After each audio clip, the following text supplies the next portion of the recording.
Welcome to Growing Up Boomer. I'm your host, Padre, with my co-host, Professor, and this podcast is dedicated to the life and times of the baby boomer generation. The show is loosely scripted, and sometimes we'll go down rabbit holes, and where it leads us to, one will never know. This podcast can be informative, funny, and sometimes irreverent, but most of all, we hope you find it entertaining. Welcome to Growing Up Boomer and our special edition for the new year. Now, normally every year, what I've always recommended is that you always look back at what your greatest achievement was in the previous year. Now, of course, you know, me being a store designer and having a nice big family was always family or work related things that had happened. Now, when you get my age, your biggest achievement is making it through the year. And you're on this side of the dirt. That's important. But you know what? We had just got done with our Christmas party. And it was wonderful. As you remember, last week we talked about how we split Christmas because, you know, we have the families and things like that and down south. So we go down there and we celebrate Christmas 2 weeks before Christmas. Then we come up here and celebrate Christmas again. It was wonderful. I mean, matter of fact, here's a picture of all the people that were in our little house. And a lot of them were friends. A lot of them were acquaintances. But you know what? When we are all together, we're all family. And it was just wonderful. I mean, some people have relatives back east and they can't get there for the holidays. So they came over to our house and we celebrated Christmas. It was wonderful. Wonderful. And I can't say enough what a great job everybody did to make sure that everyone felt comfortable. Everyone had a gift to open, and it was just wonderful. But now it's New Year's. Needless to say, when you're my age, late starts getting earlier and earlier. When you're staying out late, when you're in your 70s, it's now about 9 p.m. Okay? So when you're my age, it's kind of like your back goes out more than I do, okay? My back's always going out, and I hardly go out. But, you know, when you really look at the New Year's, and you kind of wonder, you know, when did this all get started? And it goes back almost 4,000 years ago, in 2000 BCE, with, you know, Mesopotamia. You know, it shows that the Babylonians had a New Year's, the Egyptians, I mean, the Persians, I mean, all kinds, except, of course, they didn't do it on January 1st. The Egyptians, I believe, was September 21st. The Persians was, I believe it was March 21st. The Greeks also celebrated, but it was on the solstice, which was December 21st. The Roman Republic calendar began on March 1st, but in 153 BCE, they officially dated it January 1st. So they were kind of like on the, shall we say, the ancient calendar. In medieval times, most Christian Europe regarded March 25th as the beginning of the year. You know, although the New Year's Day observance was on December 25th by the Anglo-Saxon England, and William the Conqueror decreed that the year began on January 1st, but England didn't join, and the rest of Christendom didn't join until adopted March 1st. Eventually, everyone went over to the January 1st. And then, you know, there's certain customs during the year as well, from different countries. For instance, the symbol, if you remember, the symbol of the baby is the new year, and the old man is the old year. This dates back to ancient Greece. Okay, which the old man represented The year that had passed, the baby is representing the new year. And there was like food throughout all the world, which celebrates the new year. Like, for instance, in Spain, people eat 12 grapes during the 12 strokes of midnight. They attempt to do it. So every time a stroke, they eat a grape. This tradition, if they succeed before the chime stops, they will have good luck for all 12 months of the coming year. In in the south of the U.S., black-eyed peas and pork foretold of good fortune. They were called Hoppin' John. In Scotland, there's big bonfires where people parade singing with like great fireballs at the end of poles. Irish, enjoy pastries. The Germans and Dutch eat sausage for the new year, for good luck in the coming year. Apples dipped in honey for the Jewish New Year. So there's all kinds of New Year. But the important thing is the United States. How do we celebrate the new year? Okay. Now, the big one is always the New Year's Eve, is characterized by the public gathering at Times Square in New York City.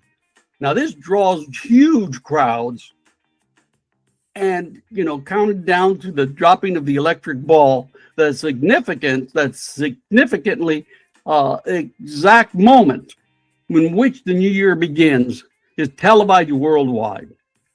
Now, get this. This year, the temperature is estimated to be at 27 degrees. Who would be out there at 27 degrees? Now, maybe that's the Southern California guy talking here. There'd be no way you'd catch me out there. But there's an estimated, and I can't believe this number, that there is going to be 1 million people there this year. Okay? Now, this is bad. Okay? Because there are no porta potties in the area, in the site area. I mean, the porta potties are off to the side. And I'm going like, oh man, is that cold? You sit on plastic? Man, you could stick to that thing. I'm going like, what in the world are you thinking? And get this, okay? One of the bathroom tips is that you wear diapers. Or I guess it depends. I mean, you wear diapers. I would never, ever, you could never catch me doing that. Oh, geez. I mean, bringing in the new year, there is not enough alcohol to get me out there. 1 million people. Oh, my goodness. And get this. This started back in 1904, where they celebrated in Times Square. And I believe the first dropping of the ball was, I think, 1907. And this was a private event at the time. But yeah, 1907. It was a private event at the time, and in which case you cannot believe how big it has gotten. But the West Coast also has its, shall we say, will not be outdone. We have the Pasadena Rose Parade, okay? Officially known as the Tournament of Roses Parades. I mean, this goes back to 1890 when it started. The first road parade was sponsored by the Valley Hunt Club, led by Charles Frederick Holder. The event featured horse-drawn carriages decorated with flowers, including activities later on after that. Instead of a football game, they would do chariot races, jousting, foot racing, and a tug of war. I mean, give me football any day, okay? In the Tournament of Roses, association has managed the event, making this almost a milestone in history. In 1920, it was finally motorized. So the floats were then, like I said, like motorized. And each year, get this, each year 80,000 hours of volunteer work and a combination of about 935 volunteers, members of the what they call the Tournament of Roses Association, known as the White Suiters, and you probably see those people on the parade, and they have little flags and stuff like that, and they all have their white uniforms. All righty, then, and of course, since they're volunteers, what do the Rose Parade fathers say? Well, this is just to show civic pride. Yeah, you just don't want to pay these people. I remember my sister-in-law used to decorate floats, and I remember she got interviewed with by what was it, Channel 34, the Hispanic station. And I think, and the thing that she was really upset, I mean, because she speaks fluent Spanish, and she said flota.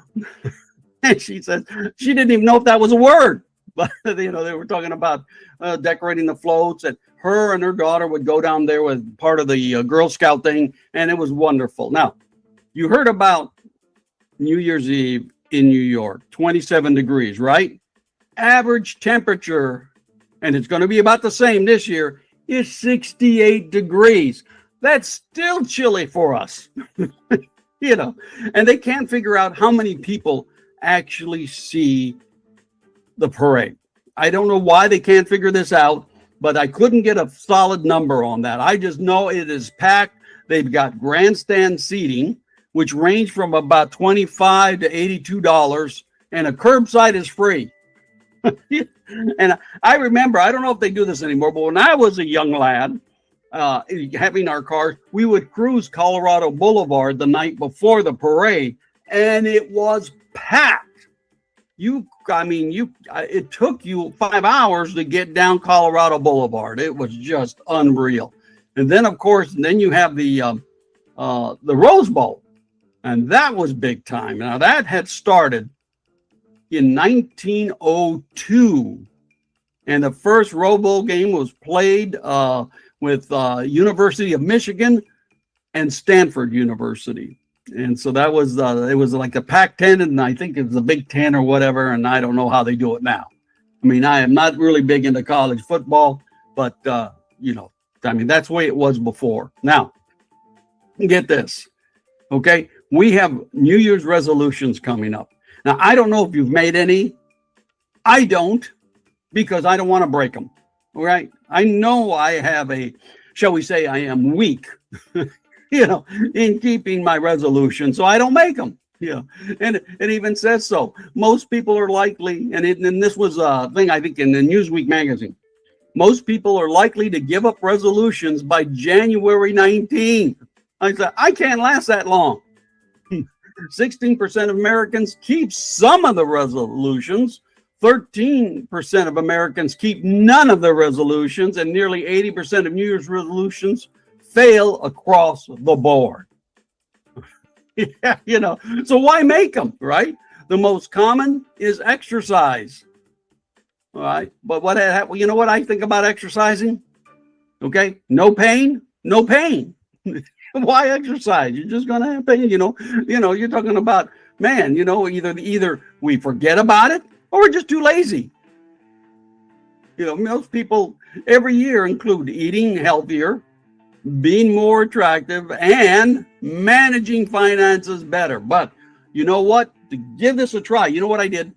Is I went through and I said, what were the top 10 New Year's resolutions in 1956? And this is them. The first one is lose weight. And you know what? I think about this. And you ever see these pictures of people in the 1950s? I can't remember seeing someone obese. All right, all these pictures, like for instance, you're looking at people in the stands and baseball and stuff like that, but they still want to lose weight. Number 2 was quit smoking. Boy, how bad was smoking back then? And everybody knew it was bad. My dad, he would say, yeah, have me one of them coffin nails. Why would you want to smoke if you knew it was going to put you in a coffin? But he did. All right. And I remember there was this one article on the smoking, and there was this in the 1930s and 1940s, there was a sign, and this was really big in the Christian community to quit smoking, and the sign read, "Quit smoking. So if you're still smoking, take a look at the billboard," and he would have this on this card, and it said, "Tobacco, the deadly enemy of human brain, the foe of human progress, the subtle destroyer of youth virtue." Now, you know what? I was young. I can't remember much virtue that I had, but okay. "The menace of the Christian church, the universal fire hazard." So way back then, people knew smoking wasn't the best, but they still did. But you know what? They did, that was number 2. Number 3, get this, quit drinking. Quit drinking. What is the old adage? It's easy to quit drinking. I've done it hundreds of times, but that was also very big. Number 4 was get out of debt. Number 5, get a new job. Number 6, get a better education, learn something new. That's very admirable. Number 7, work on your spiritual growth or go to church. Number 8, get fit. In other words, exercise. Number 9, take a trip. And number 10, spend more time with the family. That was those were the top 10 in 1956. Now, according to Newsweek, these are the top 10 resolutions for 2026. Number 1, exercise more. Number 2, being happy. I don't know how you be happy. I'm a happy guy. How do you make yourself happy? You're happy or not. All right. Number 8, eat healthier or change diets. Now that is interesting because that's got to be older folk. All right. Because the young, if you look at the commercials, they look like they have plant-based everything. They look like they're eating healthy pretty good. Number 4, save more money. So in other words, they're saving money, but they want to save more money. Number 5, improving physical health. Number 6, losing weight. That was also in 1956. Number 7, improving mental health. That's big time now. So, and number 8 is learning something new. And number 9 is spending more time with the family. And this one surprised me because I go every year, I go through these, every so often, I like to look at these articles to see what the resolution is. Number 10 is praying more. Now, that doesn't mean to go to organized religion, but to be more spiritual, praying more. That one surprised me. All right, because as a secular as this world has become, especially the United States, that one is like, you could have blown me away. It was unbelievable. But resolutions are a very, very personal thing. And each one of us just needs to pick one. And that's what we need to do, just pick one and go forward. My resolution is hopefully, Lord willing, I'll still be around in 2020, the end of 2026, to make another resolution. Okay? All right. Other than that, you know what? We're running a little long, so we're going to end this one. We want to thank you and have a great, great new year. All right? Oh, may God bless. We'd like to thank you for listening and remind you, if you happen to have any baby boomer topics you'd like us to cover, just email us at growingupboomer@gmail.com. And until next time, may God bless.